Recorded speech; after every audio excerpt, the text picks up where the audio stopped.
आप लोगों का तीसरी बार आप लोग यहाँ पे धरना में बैठे हुए हैं। आप लोगों की सरकार आप लोगों को बार बार आप लोगों को धरना में बैठने की क्यों जरूरत पड़ रही है जी सबसे पहले नमस्कार जोहार। और आज हमारा ये धरना का 170 दिन हो चुका है और ये तीसरा फेज में हम लोग बैठे हैं।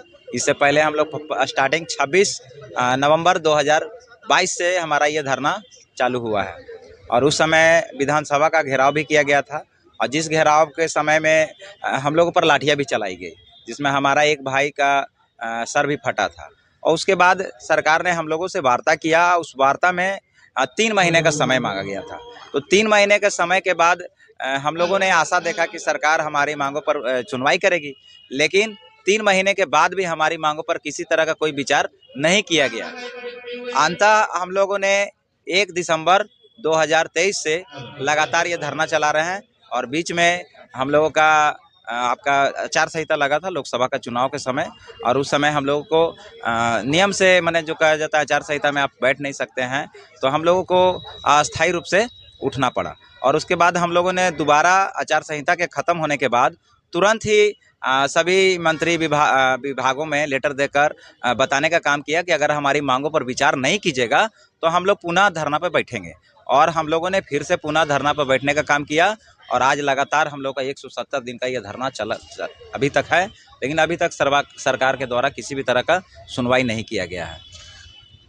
पक्ष से कोई मिलने के लिए आया, आश्वासन कुछ मिली? 3 बार आप लोग बैठ रहे हैं, आप लोग को आश्वासन सिर्फ आश्वासन मिल रही है? बिल्कुल, हम लोगों को लगातार आश्वासन मिल रहा है। अभी माननीय आपका विधायक जो है सुश्री अंबा प्रसाद जी के द्वारा पहल किया गया और हम लोगों को विधानसभा का सत्र जो मानसून सत्र चला, उस सत्र में माननीय मुख्यमंत्री जी से हम लोगों को मिलवाया भी गया और उस मानसून का सत्र में 30 जुलाई को माननीय मुख्यमंत्री जी ने हम लोगों को वादा किया कि आप लोग 15 दिन रुक जाइए, 15 दिन में आप लोगों का मांगों पर विचार किया जाएगा।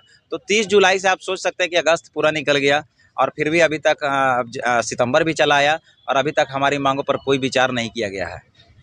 आप लोगों की मांग क्या है? जी, सरकार से मांग क्या है जो अब पूरा नहीं हो पा रही जी है? हमारा मांग 15 सूत्री हमारा मांग पत्र है, जो कि लगातार हम लोग सभी मंत्री विधायकों को देने का काम कर रहे हैं, जिसमें प्रमुखता से हम लोगों ने पूरे झारखंड के 11 लाख दिव्यांगों के हित में बात रखने का काम किया है।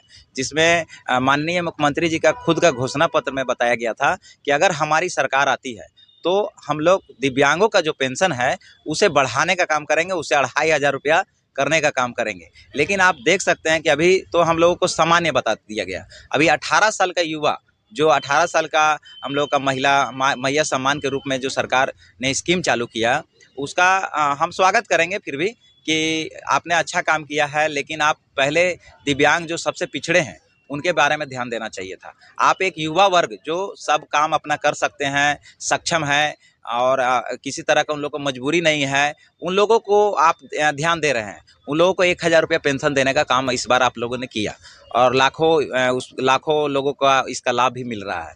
तो आप समझ सकते हैं कि एक दिव्यांग जो लाचार है, मजबूर है, असहाय है और फिर भी उनके प्रति आपका ध्यान कहाँ कभी अभी जा नहीं रहा लगातार आपका, जबकि दिव्यांग लोग आपको सांकेतिक रूप से धरना देकर आपको बताने का काम कर रहे हैं, विधानसभा का घेराव कर रहे हैं।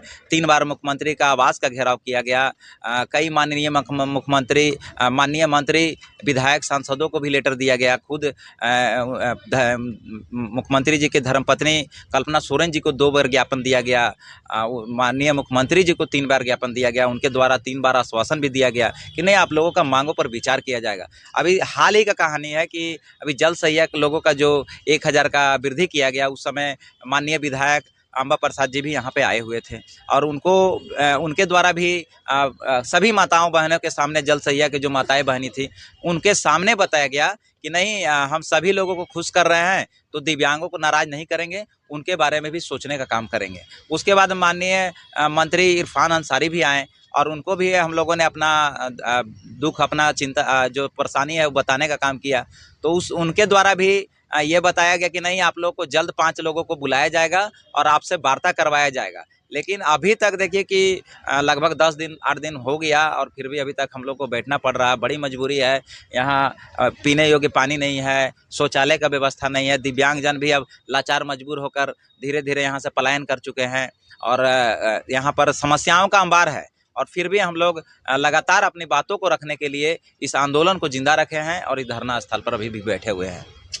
लास्ट सवाल, आप न्यूज के माध्यम से हेमंत सोरेन को क्या कहना चाह रहे हैं, सरकार को क्या कहना चाह रहे हैं? जी माय माटी की सरकार है, कहता है हेमंत है तो हिम्मत है कहा जाता है, तो उसको आप क्या कहना चाह रहे हैं आप जी मीडिया के माध्यम हम से? माननीय मुख्यमंत्री जी से कहना चाहेंगे कि आप सबका सुन रहे हैं, आप मैया का सुन रहे हैं, आप बहनों का सुन रहे हैं, आप सभी वर्गों के लिए सुन रहे हैं, आप बिजली का बिल माफ कर रहे हैं, तो दिव्यांग के लिए भी सुनिए और उनको जो उनका सम्मान है उनको देने का काम करें। जो आपने वादा किया था 2019 का चुनाव में उसे पूरा करिए। पूरे राज्य के दिव्यांगजन आपसे आस लगाए बैठे हैं और दिव्यांगजन लगातार अपना मेहनत भी कर रहे हैं, आपका यहाँ पर दिखाने का भी काम कर रहे हैं कि हम लोग किसी से कम नहीं है। अभी आप देख सकते हैं कि 170 दिन से यह आंदोलन चल रहा है। तो माननीय मुख्यमंत्री जी, आप पूरे दिव्यांगों के लिए भी सोचने का काम करें। आप एक मिसाल कायम कीजिए, जो आपने बोला है उससे कहीं बढ़कर देने का काम दिव्यांगों करें, ताकि पूरे राज्य को एक अच्छा मैसेज जाए